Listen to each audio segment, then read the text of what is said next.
31st, 2025 Zoning Board of Adjustment regular meeting. My name is Matt Perry, and I'm chair of the board. I will now call this meeting to order and ask the clerk to call the roll so that we may verify the presence of quorum. Board Member Callahan. Present. Eicholtz. Here. Grants-Korsch. Here. Hutchins. Here. Ingram is absent. Perry. Here. Smikarova is absent.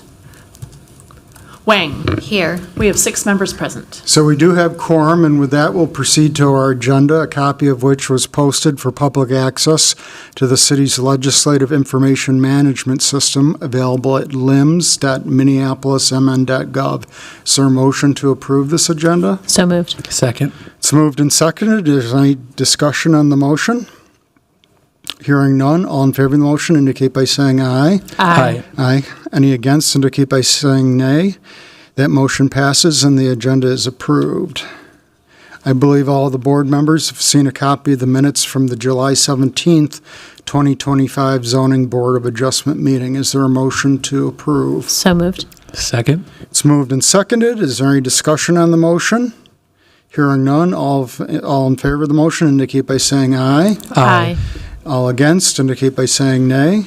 If you weren't here, please abstain. Abstain. There's one abstention. That motion passes, and the minutes from the Zoning Board of Adjustment July 17th, 2025 meeting are approved.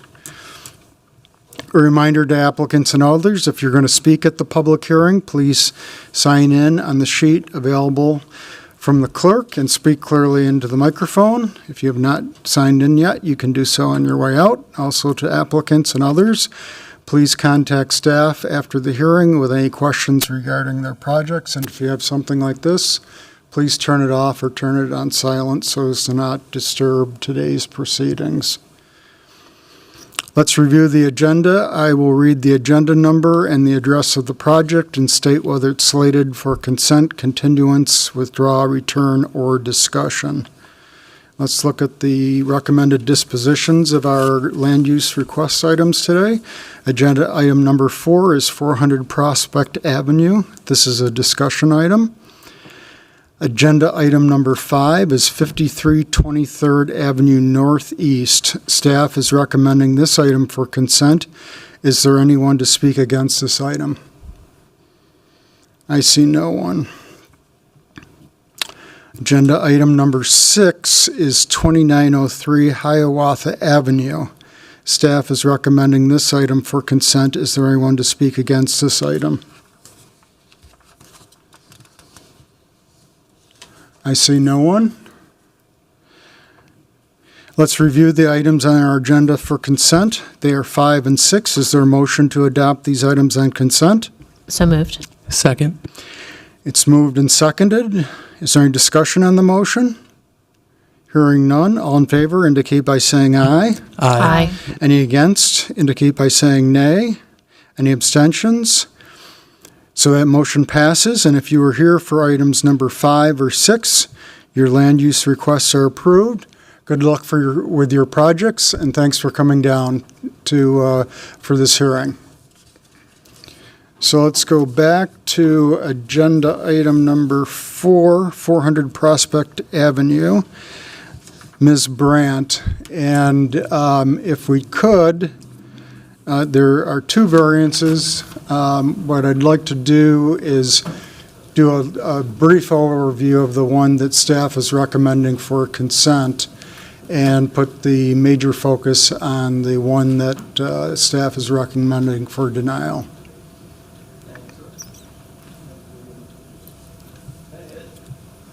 Clerk, could we get the document camera? Thank you.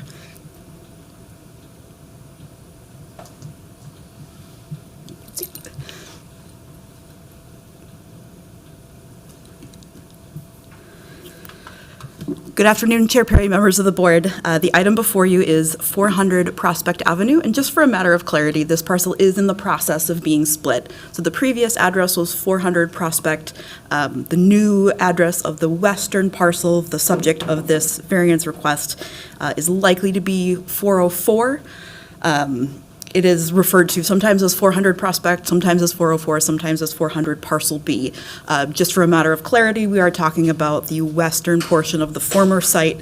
It's clearly indicated on the site plan that the lines of the extent of construction proposed for this project. But just to put that out there for a point of clarity, the address will likely change from what it is. Hasn't fully gone through all of the administrative process with Hennepin County and the City of Minneapolis, but there's no chance that we'll get unapproved. It just hasn't fully finalized getting an address yet. The site is located mid-block in the Tangletown neighborhood with a regulatory width of 42 feet and a depth of 230 to 257 feet for a total square footage of 9,200. It is in the UN1 zoning district with the Interior 1 and Airport Overlay districts. Currently, the site is vacant. A house there was demolished in early 2024 with an administrative parcel split along the original platting approved in April of 2024. The site is moderately sloped at the front and more steeply sloped towards the rear. The proposal before you is to build a single-family home with a detached accessory dwelling unit. The requested variances are to reduce the established front yard, which is shown here on the site plan drawn in red. They're also requesting to increase the height of the dwelling. Other than the requested variances, the proposal will comply with the zoning code. The proposed floor area ratio is 0.41, and the proposed impervious coverage is 39%. The variance finding for reducing the front yard is based on the unique challenge of a 40-inch mature white oak tree. The zoning ordinance requires preservation of substantial or native tree specimens. A white oak of 40 inches is both of those. So the zoning ordinance does require that tree be preserved by any means possible. The request to reduce the front yard does also meet the spirit and intent of the ordinance, the comprehensive plan, and would not alter the essential character of the area. So staff finds that all three of the required findings are met for the request to reduce the established front yard. With regards to the request to increase the height,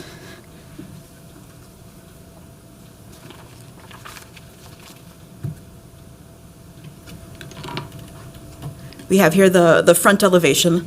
The height of a single-family home is measured from the existing grade point 10 feet in front of the center of the structure. In the staff report, there are very detailed numbers about the grade change and the proposed construction height of the dwelling.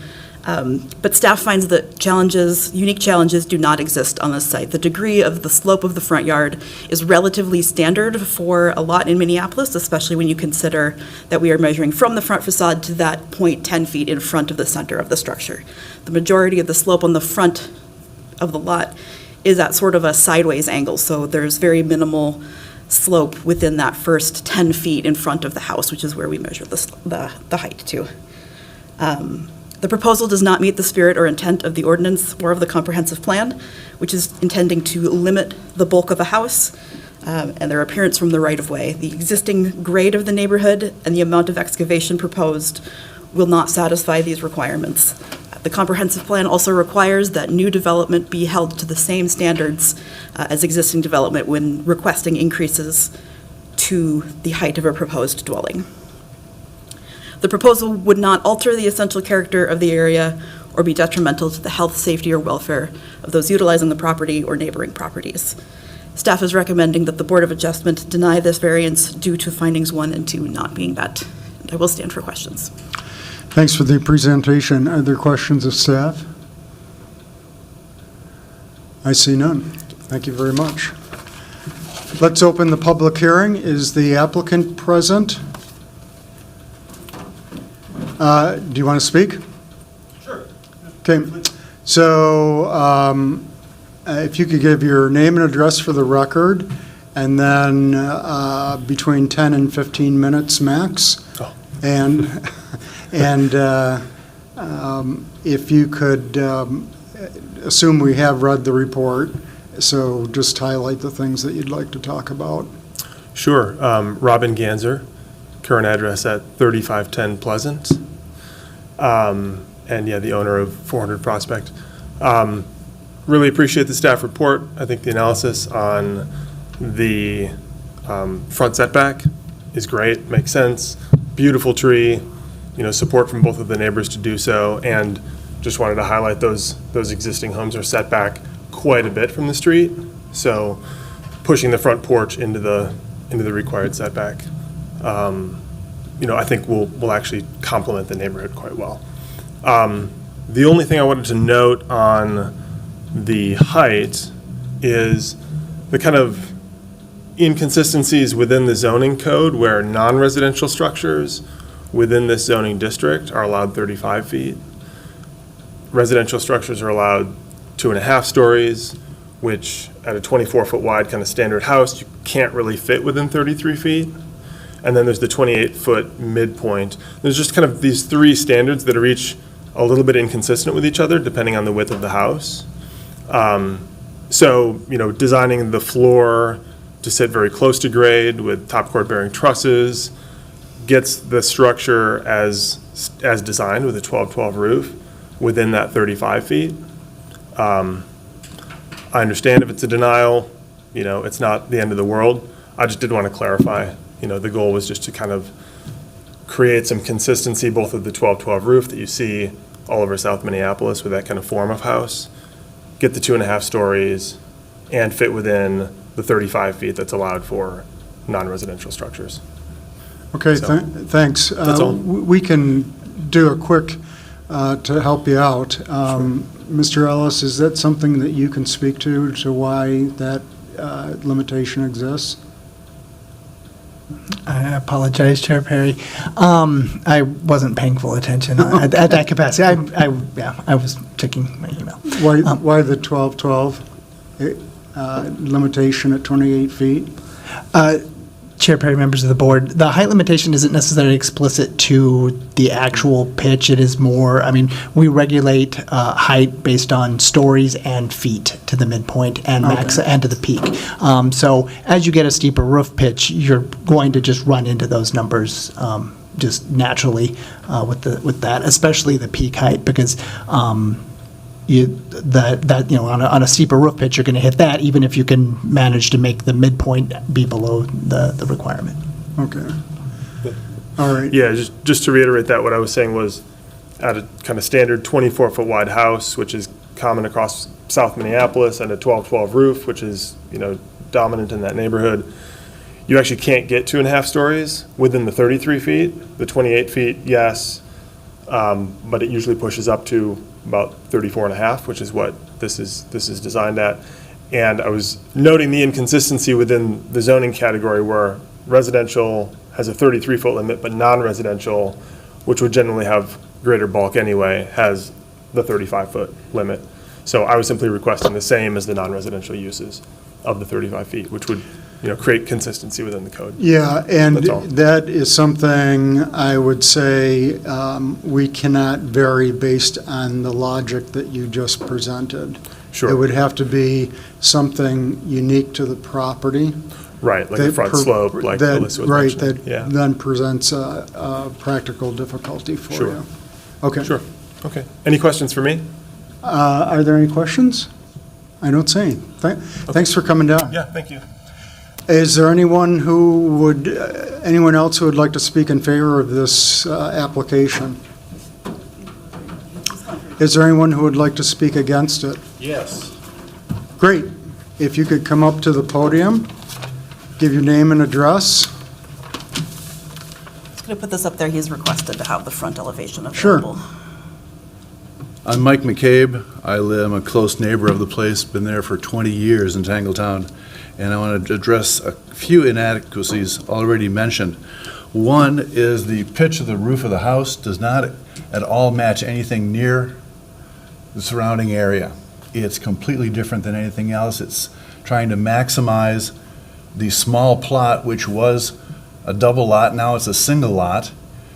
And if you're looking at the south aspect of this house, looking toward the street, you're facing the water tower. You know the types of houses in that neighborhood. This house will no way fit in. It'll stick out like a sore thumb. Not that you have to consider that, but it is in no way keeping of any house in the neighborhood right now. Another inconsistency is that the notifications on the lot lines, the yellow tag that is on indicating that there's a hearing today, one is on the property of 400 and the other one is on 404. Completely different PID numbers owned by the same person, but still it's an error in filing of the property or of the notice. So I believe that the variance to the city ordinances should not be granted for the following reasons. Consistency with zoning and planning goals. Granting the variance would undermine the city's long-term zoning plans and objectives. The existing ordinances are designed to ensure orderly development, preserve the character of the neighborhood, and protect public health and safety. This doesn't fit in at all. Allowing deviations from these standards could set a precedent that encourages further non-compliant developments, ultimately disrupting the community's cohesion and aesthetic integrity. Impact on the neighboring properties. The requested variance could negatively affect surrounding properties, especially in terms of aesthetics, privacy, and potential for overcrowding. They took a single lot, which was a double lot, cut it in two, and are now building lot line to lot line. And that's what is shown there with that garage is the only place you can put it on such a narrow lot. It's long, but narrow, now narrow. Deviating from established guidelines could diminish the quality of life for neighbors, me and my other neighbor who's here, and reduce property values in the area, which would not align with the city's mission to maintain and improve residential and commercial areas. Lack of hardship. The applicant has not demonstrated a legitimate hardship that justifies this variance. The purpose of variances is to address situations where strict application of the ordinance would create an undue burden of the property owner. I don't see an undue burden. You look at the three houses that they want to build in line, this one's going to stick out on an angle from the other two on either side of it. But this does not, let me repeat, the purpose of the variance is to address situations where strict application of the ordinance would create an undue burden on the property owner. But this does not appear to be the case here. The applicant can still develop their property in compliance with existing rules, and there is no compelling reason to deviate from the established code. In addition, this home site has been contentious. Maybe some of you may have been here a couple of years ago when they wanted to tear it down, and we all came up and we didn't want it because we knew this was going to happen, and it has, or they're trying to. The previous double lot's been divided in half and will not be in keeping with the neighborhood property. I request denial of any variance of the properties at 400 Prospect Avenue or 404 Prospect Avenue, which is where the notice is posted. That was going to be one of my questions. You used the word variance throughout your statement, and there are two variances. Are you having... Both of them. So The you're height saying both variances apply to the statements that you read? The variance of height requirement, if you stand out in the street or if you're looking at the gorgeous water tower behind you, you're going to see a lovely house, and a big pointy piece of new manufacturing, which is not going to fit. I think the houses on either side don't have a 12-12 pitch on them. They don't have a 6-6 pitch. They may even be a flat roof. I'm not really sure. So you're agreeing with staff? That they should decline this variance, both of them. Oh, both of them. Both variances. It just doesn't fit. And it's an attempt to maximize a lovely lot which was originally platted as a double, and now they're splitting it up, and it's not going to fit. There's so many double lots in this neighborhood. I've got a double lot. Heather's got a double lot. Everybody's got a double lot, and we built that way. And now this thing's going to be, if you're familiar with a shotgun house, that's what this piece of property is. It's just a narrow piece of property like you'd find in New Orleans, where you can fire a shotgun from the front door right out the back door. That's why they call it a shotgun house in New Orleans. This is not going to fit at all. That's what I have to say. Okay. Any questions? Are there any questions of Mr. McCabe? I see none. Thank you very much for that testimony. Is there anyone else who would like to speak against this application? Again, you know the routine, your name and address for the record, please. Hi, my name is Heather Jones. I live at 5100 Harriet, which is a little closer to the property. And I did not come quite as organized as Mike did, but I agree wholeheartedly with what he shared and his position with the proposed building. Okay, thanks for coming down, giving testimony. Appreciate it. Is there anyone else who'd like to speak against this application? I see no one. So we're going to close the public hearing. Board comment? Yes. Thanks, Chair Perry. I think the staff read it right. I think the oak tree does give them practical difficulty with the front yard setback, and I don't agree that there's a practical difficulty. I think the city read it right. I would move staff findings if there's nothing else. I second that. So there is a motion and a second to be discussed. Is there any discussion on the motion? I see none. Will the clerk please call the roll? Board Member Callahan. Aye. Eicholtz. Aye. Grenzkorsch. Aye. Hutchins. Aye. Wang. Aye. We have 5 ayes and 0 nays. So that motion passes. So staff recommendation is approved as it is written, and you can, depending on what your position is, talk to staff to see what your options are. Let's see, do we have any new business or unfinished business? Chair Perry, members of the board, there's no new business or old business, and there are no communications. Okay. And we have our next meeting on the 14th of August. And with that, I would entertain a motion to adjourn. So moved. Second. We're moved and seconded. All in favor indicate by saying aye. Aye. Aye. We are adjourned.